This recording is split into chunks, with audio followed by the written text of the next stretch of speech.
Yes, so what I'd like to say is that, well, also what we heard from a lot of the speakers today is that the districts are still interpreted quite differently across many projects, across many cities. In some cases, a district is a collection of several buildings. In others, it's buildings plus other land uses. In BiPED, we opted for a broader definition of district. We covered traffic as well. We covered open spaces and, of course, buildings. So it's important, I think, to be clear what sort of district you are targeting, because depending on that, the sort of digital twin that you're going to build is either going to be building focused, or you might also want to include mobility in it. And as I try to emphasize, in Aarhus and in many other cities across Europe, transport still accounts for a large share of emissions. And we need to think how to account for mobility in a district, which is mobility is dynamic, but the district is static. So how do we include traffic in energy accounting?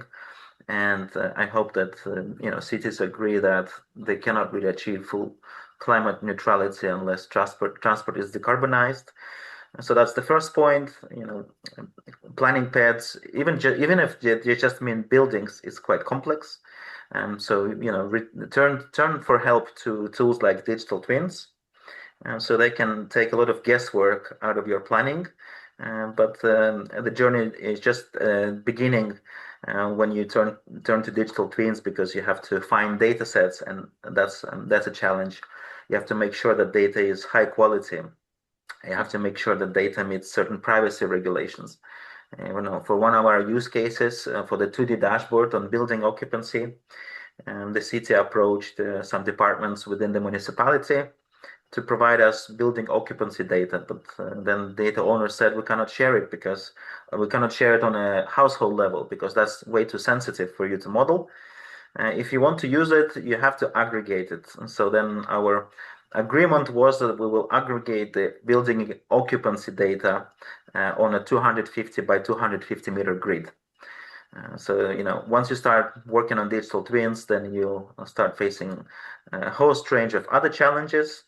And I'm sure that BiPED and other projects that are working on digital twins are happy to share, our lessons learned from this experience, how to overcome them. And finally, make energy transition citizen-centric. I think by making your technologies relevant for grassroots communities, such as energy communities, that's one way in which you can engage citizens in the energy transition, because at least you will give them some insights into how they can use the tool to improve their decision making. In our case, it was a tool that helped them to determine if installing solar panels on top of their roof was too expensive, or if it was actually something they could afford over a longer period of time.